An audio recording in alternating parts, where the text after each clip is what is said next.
Welcome to the David Tomsic Show, fighting tyranny one day at a time. Welcome, truth seekers. Now, when it's all said and done, and Elon Musk and his merry band of Mouseketeers is finished cutting every federal agency they can cut, will Donald Trump then be able to fulfill his campaign promise of balancing the federal budget? Now, I'm going to comment on this at the end of the video, so hold on. But I do have an article I want to read. Of course I do. It's from NBC News. The headline is, despite Doge, Trump's agenda calls for adding trillions of dollars to U.S. debt.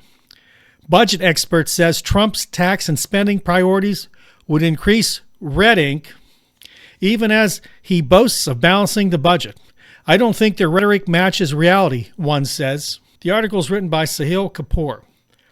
He goes on to write, President Donald Trump and his billionaire advisor, Elon Musk, have sent shockwaves through the federal government by attempting to take a hatchet to certain agencies in the name of reducing the federal deficit. Balanced budget, Trump posted on his Truth Social this month. Musk added on X, balanced budget is going to happen. Sounds like a guarantee to me. The article goes on to say, but the reality is less simple. Budget experts say that even if Trump succeeds at slashing the spending that his Musk-led Department of Government Efficiency is targeting, like the U.S. Agency for International Development and Diversity, Equity, and Inclusion initiatives government-wide, his policies would still substantially add to the deficit if they come to fruition. Now, many of you are wondering, how will the deficit go up? Simple. Trump has called for a series of steep tax cuts, from extending his expiring 2017 tax law for billionaires to eliminating taxes on tips, overtime pay, and Social Security benefits that would add at least $5 trillion to the 10-year deficit compared to the red ink if no changes are made to current federal law, according to the Nonpartisan Committee for Responsible Federal Budget. That's the CFRB. Remember that. That figure could rise to $11 trillion depending on how his so far ambiguous proposals are structured. It's rhetoric versus reality, said Mark Goldwyn, Senior Policy Director at the CFRB, which calls for reducing red ink. And it's always popular to say, I'm reducing the deficit. And it's also popular to distribute a bunch of goodies, and this president is well known for that. So I don't think the rhetoric matches reality. Now, I'm going to stop here. Before you tell me this guy is an anti-Trump guy, I will tell you that's not true. I followed him before. He works for a nonpartisan group, Committee for a Responsible Federal Budget. He's hammered all administrations for their policies. So he's not just after Donald Trump. Let me read on. Congress controls federal spending, and it's unclear how much of Trump's agenda will pass the Republican-led House and Senate. So everybody's saying how Doge is working and cutting all this money. I've been being hammered on Facebook and other platforms because I believe that cutting everything out of USAid is useless. Much of that is still needed in the world and here in the United States.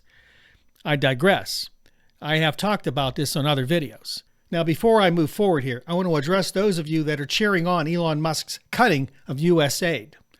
Listen to this. Trump has focused heavily on slashing foreign aid, which has ranged from 0.7 to 1.4% of the annual U.S. budget through the 21st century, according to the Pew Research Center. Last year, foreign aid totaled $71.9 billion, or 1.2% of the overall budget, even after adding up emergency assistance to Ukraine. Okay, so right there, 1.2%. And we seem to spend billions in Ukraine. So those of you out there that are cheering, if you cut all $71.9 billion, or 1.2% of the federal budget, what did that really get you? You feel good. See, I said this a dozen times, and people who watch me don't get it. They don't hear, and they come back with these paragraphs that I don't know what's going on, yada, yada, yada. They don't know anything. The point is that the reason USAID exists was to help those countries that need help, that have problems with medical conditions like AIDS in Africa, that are starving, can't get food, can't get farming up because there's droughts.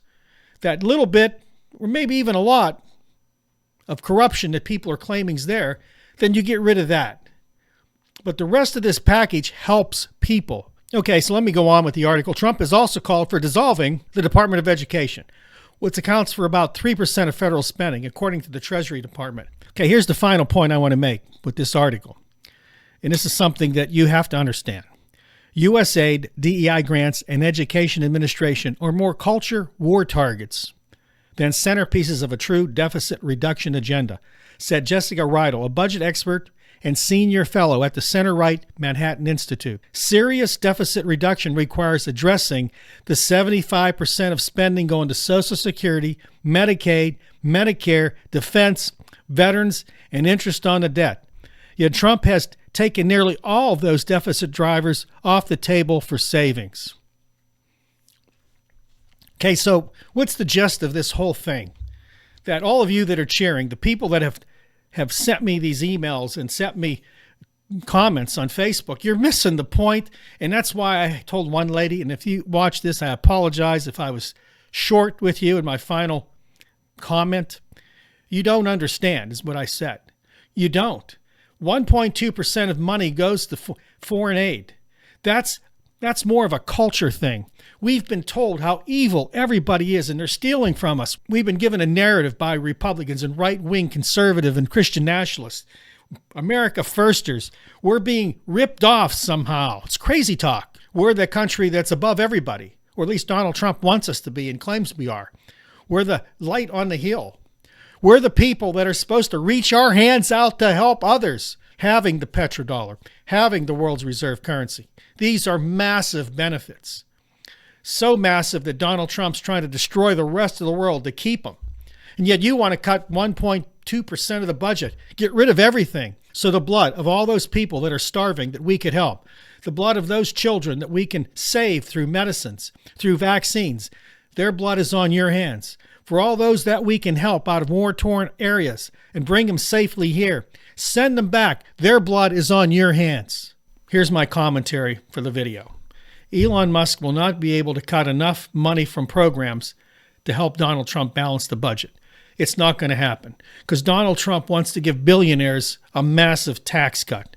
He wants to be a hero. But instead of attacking big problems like the amount of money we waste in the military, the amount of money missing in the Pentagon, instead of tackling that, he's going after low-hanging fruit, people that aren't going to fight back, people in other countries who are starving, people in other countries who need medicine.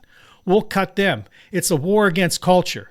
The right wing of his party believes that everybody else is evil, that if you're not a Republican, you're evil. If you're not right wing, you're evil. If you're not America Firster, you're evil. So if there's any money that goes to your groups to help, cut it. You deserve it that way. That's what they believe.